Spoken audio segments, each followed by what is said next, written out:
এবারে বুঝেন হুজুরের ইলমি মাকাম কই। এটাতে একটা কবিতা বললাম আমি।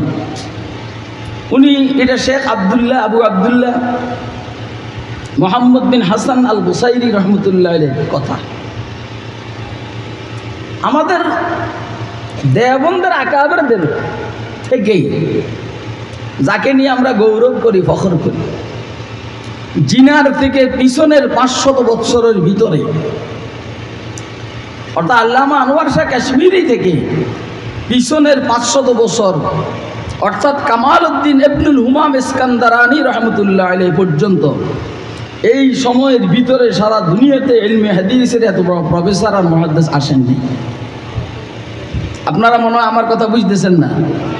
আসলে আমি আমার কথা বুঝাইতে পারি না মানুষকে। কেন?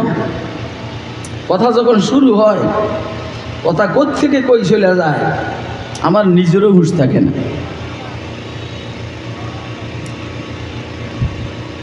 इंतखाबे दफ्तरे तकवीन आलम जाते हो बरतरज आयात जुमला अंबिया आयाते हो।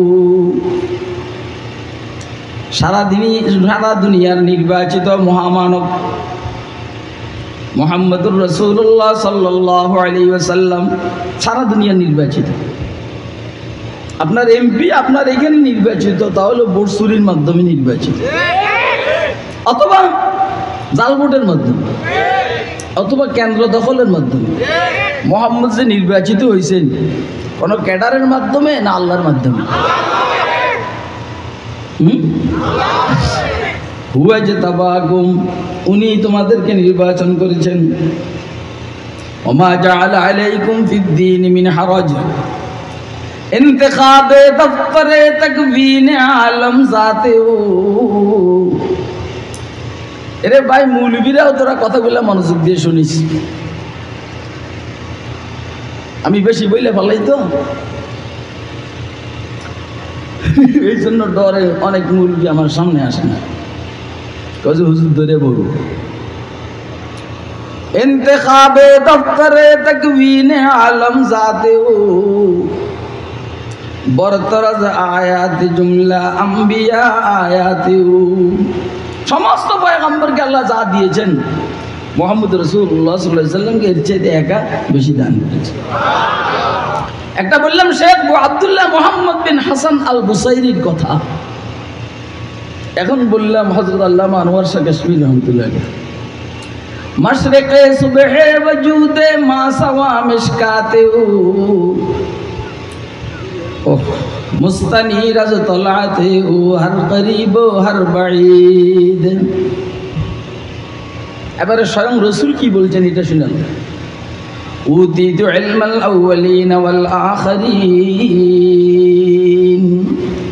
পূর্ববর্তী, আমার পূর্বে যারা গেছেন, আমার পরে যারা আসবেন, হুজুরের পরে তার কোনো নবী নেই। আছেন 1,46,000 সাহাবায়ে কেরাম, পরে আছেন তাবেঈরা, পরে আছেন তবে তাবেঈরা, পরে আছে দার্শনিক বিজ্ঞানী, আরো আরো আরো আরো আরো আরো আরো আমরা সহ পূর্ববর্তী পরবর্তী সবার জ্ঞানকে আল্লাহ আমি মুহাম্মদের মধ্যে জমা করে দিয়েছি। এটা হুজুরের নিজের কথা। আচ্ছা, হুজুর কি নিজের থেকে কোনো কথা বলেন না, কোনো আল্লাহ বলতে বললে বলেন? ইলমে গায়বে কাসনমি দানাত বজজ পরওয়ারদিগার হর কে গুয়দ মা বদানম তু আযুবা ওয়ার মাদার। মুস্তফা মুস্তফা হরগিজ না গুফতে তা না গুফতে জিবরাইল, জিবরাইল শাহম না গুফতে তা না গুফতে কিরদেগার। হুজুর কিছু বলেন না জিবরাইল না বললে, জিবরাইল কিছু বলেন না আল্লাহ না বললে। তার মানে জিবরাইলকে বাদ দেন, মুহাম্মদ কিছু বলেন না আল্লাহ না বললে। তো হুজুর যে বলছেন সবার জ্ঞান আমাকে একা দেওয়া হয়েছে, এটা কি নিজের কথা না আল্লাহর কথা? এটা হলো হুজুরের ইলমি মাকাম,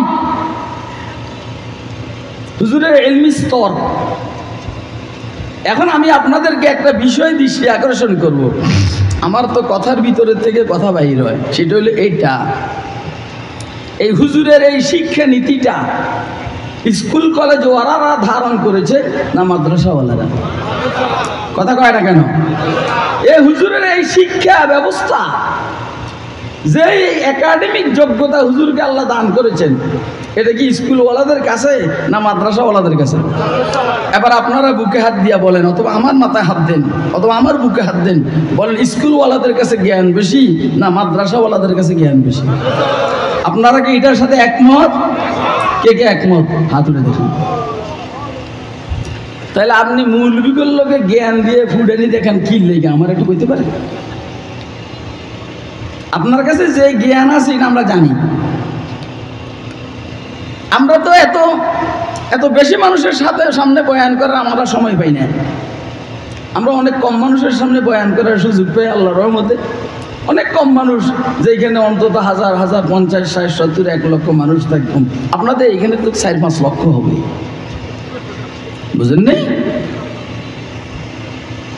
তো ওইখানেও এরা সব সাইলেন্ট থাকে। এই কি জানি বলে, গতকাল একখানে বয়ান হয়েছে, আলহামদুলিল্লাহ তুই যাস নাই, সারা ডিস্ট্রিক্টের বিএনপির যত নেতা আছে সব আছে, সবগুলোর আমি সাল্টিং মারছি, একদম সাইজ করে আলেছে। এমন করছে নির্বাচিত হয়ে গেছে এরা, অন থেকে চাঁদাবাজি শুরু হয়েছে।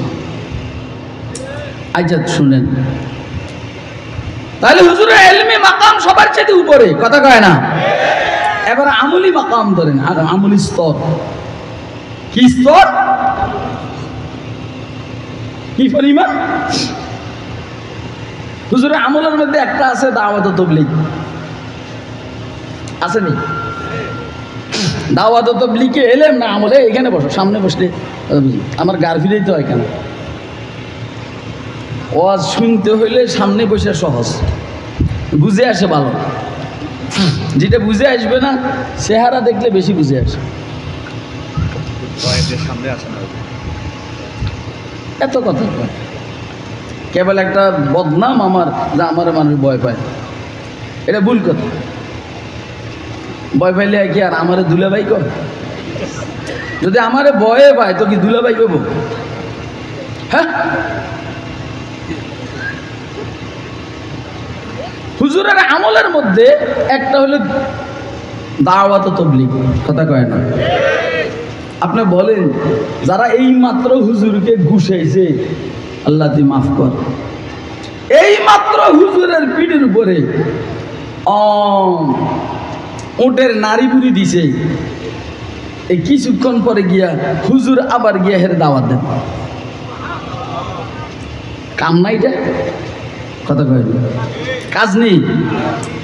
আপনারা আমার কথা বুঝতেছেন?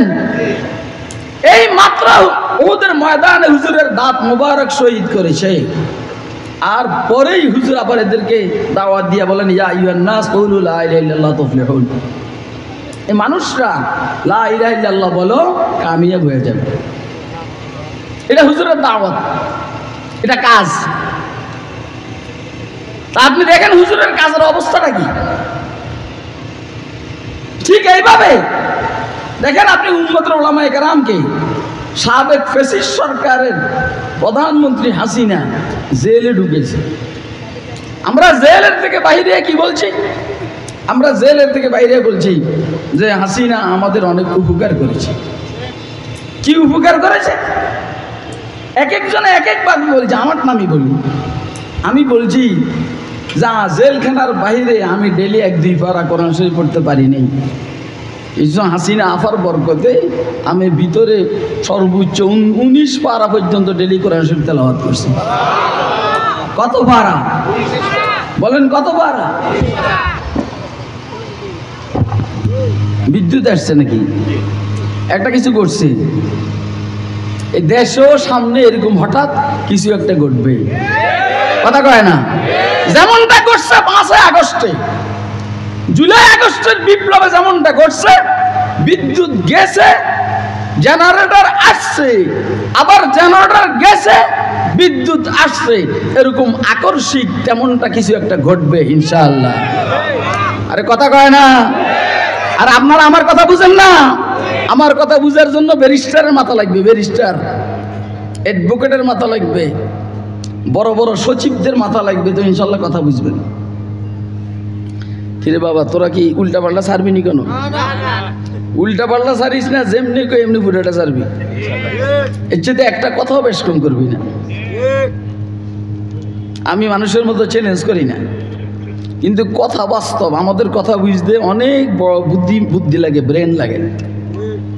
এ কতক্ষণ তোরা মনোযোগ দিয়ে শুনিস না, কাল এদিকে তাকাই থাকিস না। আল্লাহ এখন যেই কারণে হুজুর সাল্লাল্লাহু আলাইহি সাল্লামকে হুজুরের আমলি এই কর্মতৎপরতা আবার আকর্ষিক খাইছি তো করে আইছি। এখানে কোনো ইবলিস আছে নি? কোনো যারা বিদ্যুৎ অফিস নিয়ন্ত্রণ করে এখানে কোনো ইবলিস আছে কিনা? যদি ইবলিস থাকে কোনো অফিসে, আপনারা শুধু বলেন যে হেফাজত ইসলামের নায়েবে আমিরের বয়ান চলছে এখন, ও 14 গোষ্ঠীর চাকরি খেয়ে দেবে। হ্যাঁ, ফাঁকে ফাঁকে হ্যান্ডন দেয় এমন লাগে, কথা কয় না কেন? অথবা আপনাদের এলাকার কোনো নেতা যদি থাকে তাহলে ওইখানে বিদ্যুৎ অফিসে ফোন করেন যে এখন বয়ান চলছে, গানের সময় তো তোদের বিদ্যুৎ যায় না, আজকে এতবার এ অল্প টাইমের ভিতরে এতবার গেল কেন রে? কথা কয় না কেন? ওই বেটা তোর বিদ্যুৎ অফিস গিরেও করামো আমি, কিন্তু এই সবগুলো নিয়ে এখন বিদ্যুৎ অফিস মাইরে বুধ বানালাম। যাও খায়ের। হ্যাঁ,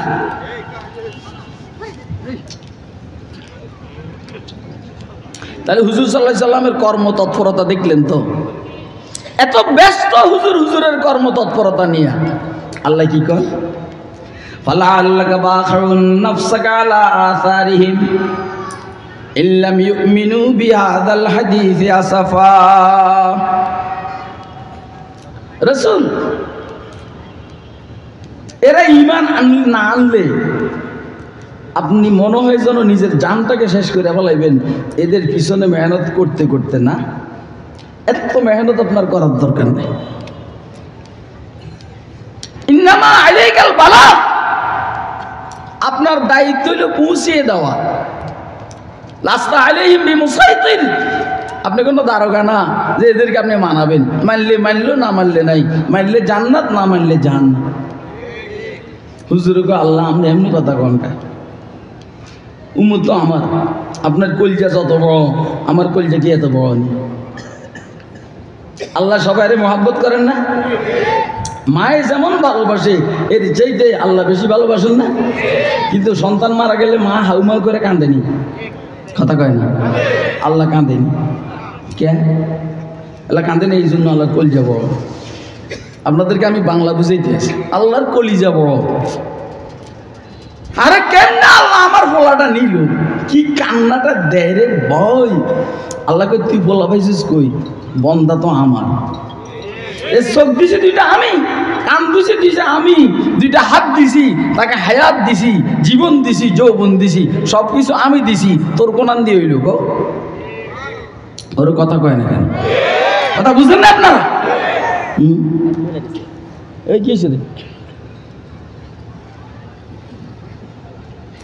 আল্লাহ আমরা এমনি কথা কন না, তোর কেমনে কই যে এরা ইমান আনলে আনবো, না আনলে নাই, আপনি এত কষ্ট করার দরকার নেই। আপনি এমনি কন গা, আপনি ওদের কাছে আমারে ভাড়াইলেন না।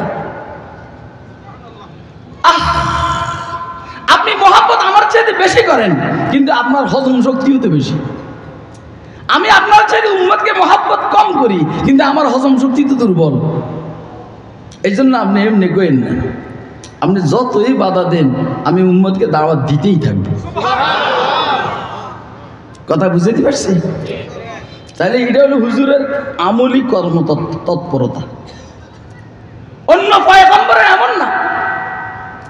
দেখেন হুজুরকে কত কষ্ট দিয়েছে উম্মতে, হুজুর বদদোয়া করেন না। নূহ আলাইহিস সালামরে কষ্ট দিয়েছেন, অনেক কষ্ট দিয়েছেন, ঠিক আছে, কিন্তু নূহ আলাইহিস সালাম কয় রব্বিলা তাদার আলাল আরদি মিনাল কাফিরিনা দাইয়ারা। কাফেরের বাচ্চা একজনও জমি রাখার দরকার, সবাই দিলাম। কথা কয় না কেন? কাফেরের বাচ্চা সব মাইরা ফেলান, একজনও জমি রাখার দরকার নেই। যেমন আপনারা কোন কি যে হাসিনা শেষ হয়ে যাবে, একদম সাফ হয়ে যাক আমলি। আর আমরা কি কই জানেননি? মোহাম্মদ মুস্তাফার উত্তরসূরি হিসাবে আমরা বলি আল্লাহ হাসিনার হেদায়েত দিয়ে দাও। কথা কয় না কেন? দেশ কোনটা কোথায় আপনি দেখেন না? হাসিনারে এবং জয় এদেরকে হেদায় দিয়ে দাও, এদেরকে বাংলাদেশ খেলাফত মজলিসে যোগ দেওয়ার সুযোগ দাও। কথা কয় না কেন? দেশের মানুষের কাছে আইসা মাপ চাওয়ার সুযোগ দাও। আচ্ছা, মাপ চাইলে আপনারা মাফ করবেন না? কথা কয় না? কয় ইনশাআল্লাহ। অর্থাৎ নিয়ত ভালো না। আমি তো ঠিকই মাফ করে দিব, হাসিনা এসে মাফ চায়, আমি ভুল করছি, ও ওইটা পারবো না, মাফও পাইব না। হে অন্য কয় কি জানেন নেই, যারা 32 নম্বরের বাড়ি ঘুরে করছে হেদের হাত পা হাড্ডি মাংস সব ঘুরে ফিরে গেল। আরে সোরের বাচ্চা বাট ফারার ডাকায়, তুই 32 নম্বর বাড়ি যারা বাংছে আর ঘুরে করছে হেদেরকে তুই ভাবি কই গো? এর আগে তো তুই গুরু হইয়া কবর ভিতরে হান্দাইয়া যাবি। কথা কয় না কেন? তুই তো এর আগে গুরু হইয়া কবর ভিতরে বাড়ি হান্দাইয়া যাবি। অর্থাৎ ইবলিসের যেমন হেদায়েত নসিব হয় নাই, আবু জাহালের যেমন হেদায়েত নসিব হয় নাই, আবু লাহাব উতবা সাইবা ওয়ালিদের যেমন হেদায়েত নসিব হয় নাই, ইনশাআল্লাহ আল্লাহ চাহে তো হাসিনার এবং হাসিনার দলের ওবায়দুল কাদের কাউয়া কাদের সহ এদেরও হেদায়েত নসিব হবে না। আর মাফ করবেন কেমনে কোন? আমরা তো মাফ করার জন্য রেডি,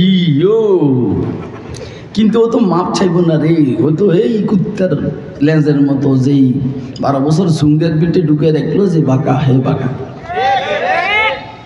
আপনারা মনে হয় আমার কথা বুঝতেছেন না। আজ শুনেন, আমার তো ওয়াজ করতে সময় লাগে, এই সমস্ত সময় আমার কিচ্ছু হয় না। আল্লাহ গরির দিকে থাকছে,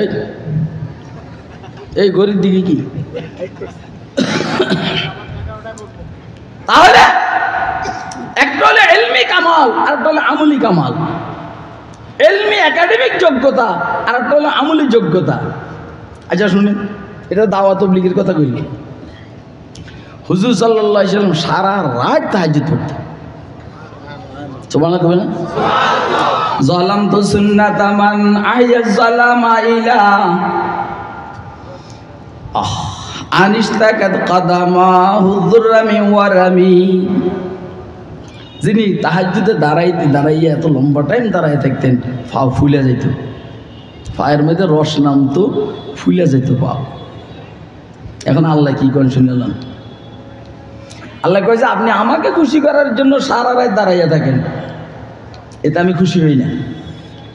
এতে আমি, আরে আপনার প্রেমিকা আপনারা খুশি করার জন্য যদি কষ্ট করে সারা রাত, তা আপনি কবেন যে বাহ আমার কি ভালোবাসে রে।